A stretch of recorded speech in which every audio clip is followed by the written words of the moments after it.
Good Wednesday morning, everyone. Our scripture for today is James 5:16. The King James says, "An effectual fervent prayer of a righteous man availeth much." Let me give it to you from the Amplified Bible. It says, "The heartfelt and persistent prayer of a righteous man, a believer, can accomplish much when put into action and made effective by God. It is dynamic and can have tremendous power." Today I ask you to join me in Genesis 18. The story is this. The Lord appeared unto Abraham while he was sitting at the entrance to his tent in the heat of the day. Abraham looked up and saw 3 men standing nearby. He welcomes them. He washes their feet. And the Bible gives great detail about the type of meal that he prepared for them. He was very intentional about being welcoming to them. One of them asked, "Where is your wife Sarah?" And he said, "She's there in the tent." Then he said, "I will surely return to you about this time next year, and Sarah, your wife, will have a son." Now, if you back up one chapter into chapter 17, you'll find that Abraham had already talked to God, and God had already made this promise to him. And Abraham laughed to himself because he was elderly. Now, this is the second time he's been given this promise.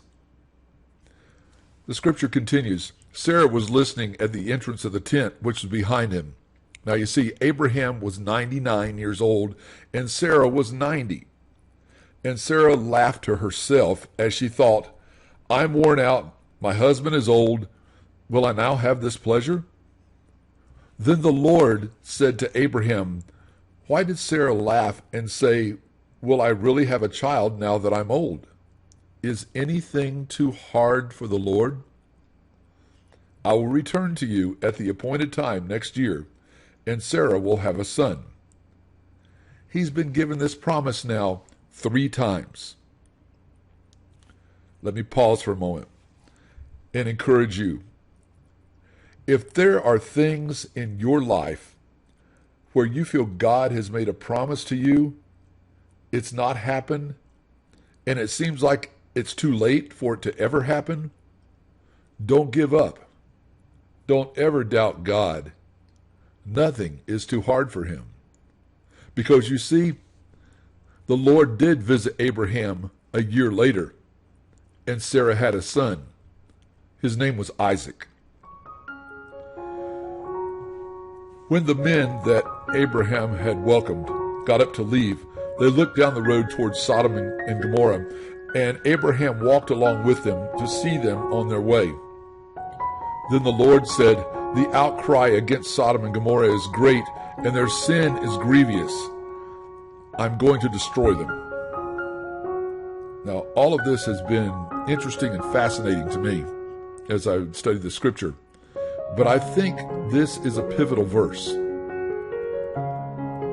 It's verse 22. "The men turned away and went towards Sodom, but Abraham remained standing before the Lord." You see, there's something about this image that made me pause for a moment. When everyone else had walked away, Abraham was left alone with the Lord. Again, let me encourage you today. If you find yourself in that situation where it seems everyone else has walked away, and there's no one there for you but God himself, realize that's the very best place you can be. And Abraham talked to the Lord and asked him, "Will you sweep away the righteous with the wicked? What if there are 50 righteous people in the city? Will you really destroy it and not spare it for the sake of 50 righteous people?" And the Lord responded in mercy and said, "If I find 50 righteous people in the city of Sodom, I will spare the whole place for their sake. And then the bargaining process began. Abraham became a little bolder. And you'll read where the number went to 45 and 40 and 30 and 20 and finally 10. And you see where the Lord said, for the sake of 10, I will not destroy it. You see, Abraham stood in the gap. He pleaded for a city, even if there was only 10 righteous. Abraham is what we would call today an intercessor. He interceded for that city. Now, the scriptures don't give us a population for Sodom. We really have to speculate. But based on the culture and the area, it was probably somewhere between 45,000 and 60,000. Okay? So for the sake of calculation, let's take a conservative approach and say it was 50,000.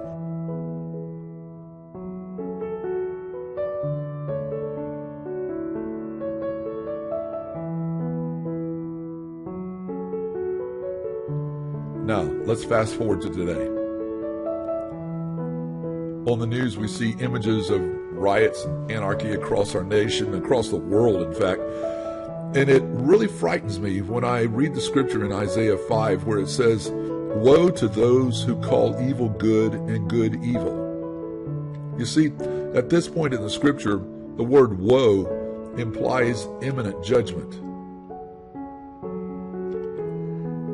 And then today I read the words of a friend who posted his own testimony.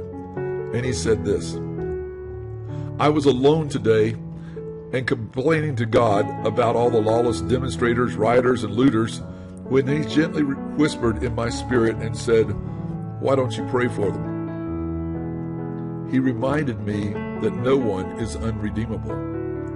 Saul of Tarsus was killing Christians, and Jesus paid him a personal visit and changed his life and purpose. Wouldn't it be wonderful if a revival broke out in the midst of this conflict? It will not be easy for me, but I'm going to start praying for every person I see in the news. Will you join me? With God, all things are possible. Pastor Ted talked about this very thing last week. My friend, Pastor Ted, we're calling us all, just like Abraham, to be intercessors. Remember that 0.02%? Well, this morning I decided to find out what the current population was in the United States. And the best estimate that I had was 328 million. 0.02% of that comes out to 65,600 people. Now, before you struggle with that number, let me tell you that that's about the size of Palm Harbor, Florida. Yeah, that's a whole city, a whole town. But spread across the entire nation, that's not very many people. So, when you see the news today, and you see a nation and indeed a world that is in turmoil, before you give up hope or you let your blood pressure go through the roof, remember these things. 1, God asked Abraham, is anything too hard for me? In Matthew 19, Jesus answered that question and said, with God, all things are possible. And that truth still resonates today. Number 2, be part of the 0.02%. That is, intercede for our country, for the safety of those in danger, for the people, the individuals whose actions bring hate and destruction. And number 3, remember James 5:16. The heartfelt and persistent prayer of a righteous man, a believer, can accomplish much when we put it into action and it's made effective by God. It is dynamic and can have tremendous power. So today, look for ways to be kind to one another. Let the love of Jesus shine through you. Have a wonderful day. God bless.